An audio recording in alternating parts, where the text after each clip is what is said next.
Jafar has been at it again. Everything has been kicking off with Jeffree Star and Jeffree Star Cosmetics with this huge makeup release that's been happening that's not really that huge, and I do have some theories of why this has happened. Basically, Jeffree's come through and announced she's going to be releasing some single eyeshadow palettes. This is really distracting me because I can't hear myself, sorry. Basically, Jeffree had this car crash and he's left LA from what we can see, and he's living in a little small humble ranch. It looks like he's let go of his personal assistant and his video editor, and he's also stopped wearing wigs and shaved his hair, so it looks like he doesn't have to pay a wig stylist to upkeep his wigs.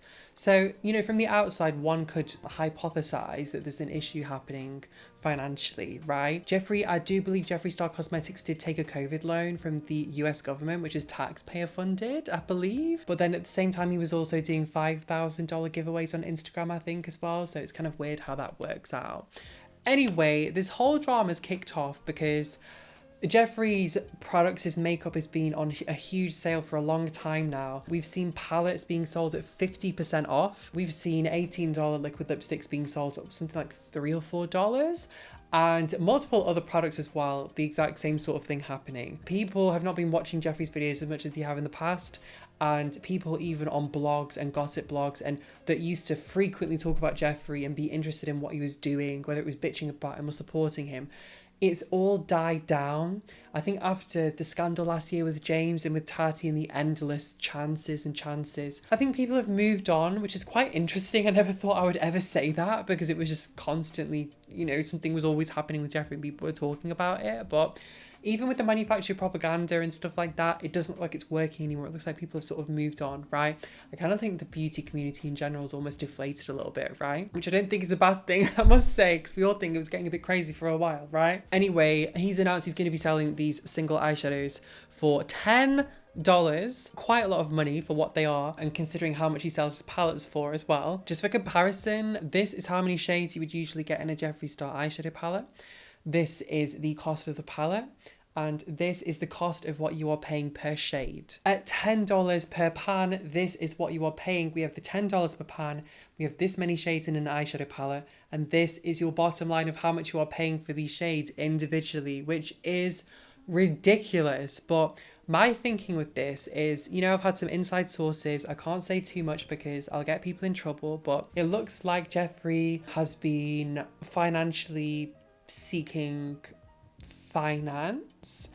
Can't say any more than that. I have to keep it on wraps. But the point being, it looks like he may be trying to buy out his own brand from his investor, potentially. I don't really know what's happening, to be honest with you. There's something happening behind the scenes, definitely. Especially with the liquidation, because I don't think Jeffree would ever liquidate his own stock like that. You know, selling things half price and 90, whatever much it was with the lipsticks. I think he's too proud for that. Just personally, I imagine. Also, it was leaked across the internet that, you know, he had like 47,000 of these lip glosses sat there in the warehouse for all of these different shades. And this is Mr. I sell out of everything in 7 minutes hype machine. And it kind of just made all those hype stories not look real, because that's a lot of stock to have sat there not moving. Anyway, I'm not denying that he's definitely had some significant sales in the past, but how significant in comparison to what they've been made out to be? Now you would question that, right? Because of everything that's been happening and the numbers and the finances and stuff like that. Anyway, I was almost thinking that these singles could be, there's a few different reasons this could be happening. I actually thought at first this could be leftover stock from palettes that were never completed because they're just not selling, because obviously they're selling them at 50% off. So for example, the first 3 lines, for example, may be coming from, is it the Blood Sugar palette? I think we tried that on this channel a few years ago, actually. All the shades were the same, basically. It was the same purples. They all blended out to make the same color because it was the same pigment being used in them. But anyway, it looks like that's the kind of shade story. We've got some neutrals. I mean, this could just be a palette in itself, but you're just making more money by selling them as singles, I guess, per unit, potentially. I guess if people aren't willing to commit $45 or $20 for a Jeffree palette, now we're lowering the price to $10 and hoping that we can generate sales again. That's the kind of thought that I was thinking. Now, absolutely, lots of brands do sell single eyeshadow palettes. Most famously, MAC Cosmetics, huge in makeup obviously, was doing singles for a long time. And Makeup Geek by Marlena came in and undercut them quite significantly.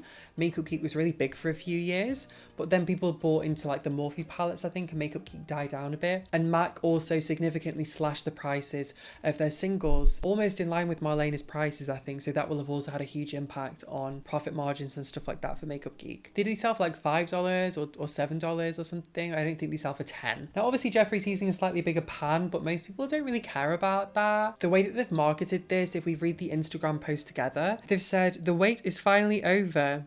I don't know who was bloody waiting, certainly not me. Introducing the first ever Jeffree Star Cosmetics single eyeshadows, launching this Friday at 10 a.m. This month, we are starting off with 20 shades from a few of our iconic palettes, and we will be releasing more every few months all year long. Retail price $9.99. I think this is working out to like $200 for a palette without the actual component, without the actual like palette itself, just the loose shadows. So I don't know how well this is gonna do. Personally, I think if he did it a few years ago, he could have definitely made a ton of money from it. You know, 4 eyeshadows and you've made, you know, nearly the same cost as an entire eyeshadow palette, right? But now, I'm not too sure. For me, it almost feels a bit like a desperate grasp at straws considering the prices that the other products have been selling for. And obviously to manufacture individual shadows, it's much less labor intensive than making a whole palette. So it's not like you need to make 10,000 of each 40 shades or 35 shades, for example, or 20 shades, whatever it is.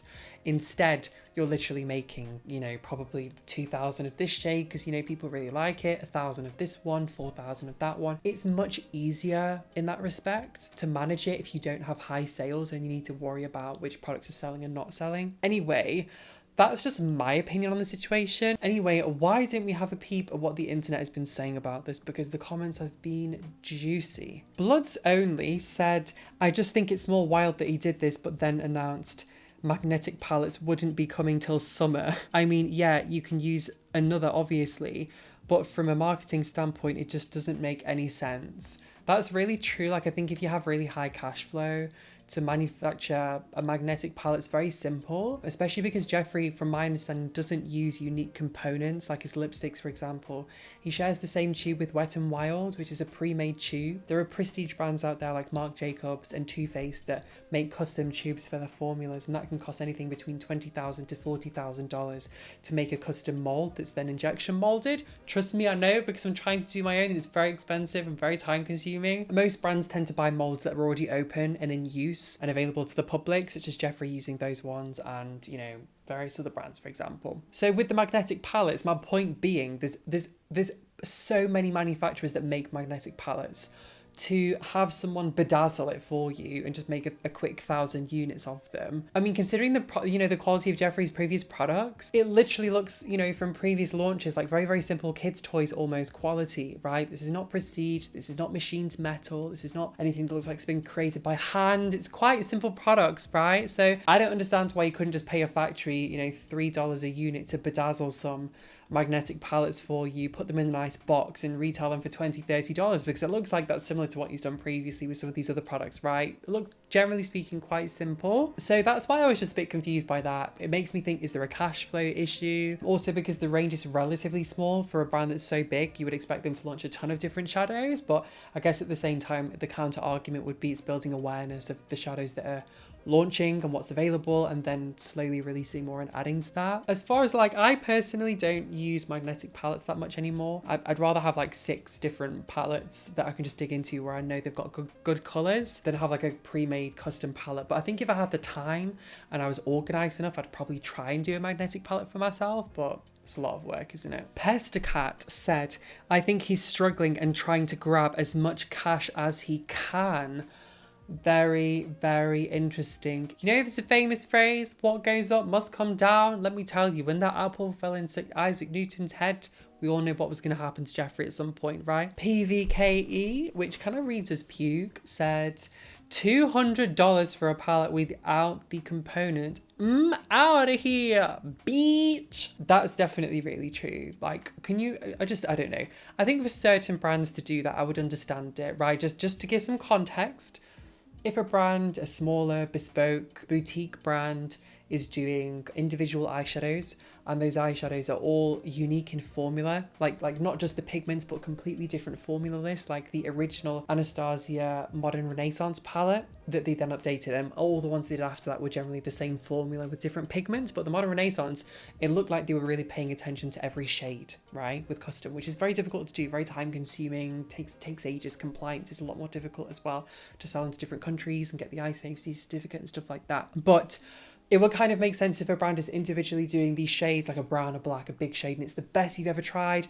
It's been baked, it's a custom formula, it's only used in this particular shade, it's not used in any of the others, it's been purpose built. $10 is fine, even $15, you would consider it for a big pan of the best black you've ever used, right? But for a Jeffree palette, like they've never been known for being like groundbreaking as such. It's kind of Morphe quality at the same time, like modern Morphe quality. It's kind of mid-range, but slightly more expensive than mid-range, right? Like you would imagine it's selling for $30, but it was selling for $45 because, you know, Jeffree was on social media. But that's the kind of gist from what I've got. And also from my understanding, a lot of these palettes really had repeat colors as well, like the blood sugar one that I tried on my channel. One entire row of them, I checked the ingredients list, it was literally the same pigment being used, but then it was just a bit more like less pigment being used and a bit more binding agent, for example, so it looks lighter. But when you actually blend them on your eyes, they'll turn the same color. So it's actually a palette of like 6 shades, but one of those 6 shades you're getting like 10 pans of it, which is just completely pointless, right? Because you're never going to use 10 pans worth of shade for like one shade, like a random purple or something. But that's how they kind of got away with it, whereas Jacqueline included tons of colours in one palette. But then where do you go from that? You know, she did the 35 palette with loads of shades, and then she did the Vault collection. There was quite a few shades that looked to be repeats and stuff like that. So it's kind of difficult. That's why brands often do like 14 shade eyeshadow palettes, because they can tell a colour story, they can bring people into the journey, but they don't use all their shades up at once, right? Do you know what I mean? Like imagine a brand releases an eyeshadow palette with 100 eyeshadows in it. Where do you go from there? Like how do you release more products, right? Unless you're selling it super expensive. Like it's very difficult, do you know what I mean? Anyway, another comment on this list. Fujoshi said, seems like a good way to liquidate all ready-made product without splurging for packaging. Absolutely agree. That's exactly what I was thinking. They started making these palettes. The ones that they've got perhaps aren't selling given the 50% sale and various other incentives. And they have these products sat there and the pans haven't yet been stuck into the palette. So instead of making an entire palette that they know isn't selling with all these different shades that's expensive to make, just try and sell them individually instead and we'll make a bit of money from them, right? Without any fancy packaging. That's how it kind of seems, definitely. That's very, very interesting. Anyway, I am very interested to hear what you think about this entire situation. The whole thing seems very juicy, very suspicious. It looks like something is definitely going on with the whole Jeffree Star Cosmetics, Jeffree Star product line. There's been all this drama happening, and this release is happening quite soon after his severe car crash that he left the hospital from the day after to go view the damage on the car. Severe car crash. I feel like I'm just missing something, do you know what I mean? Like severe car crash has a very different meaning to me. Anyway, very interested to hear what you think about this whole situation. I really hope you enjoyed today's video. If you did, just smash the like button every time we do Spies in Space. Don't forget to also check out Cookie ASMR. I'm ramping up my uploads. I want to say a huge thank you for watching. It's been very fun joining me today. I want to say a huge thank you for watching. It's been a lot of fun, and I will see you in the next video.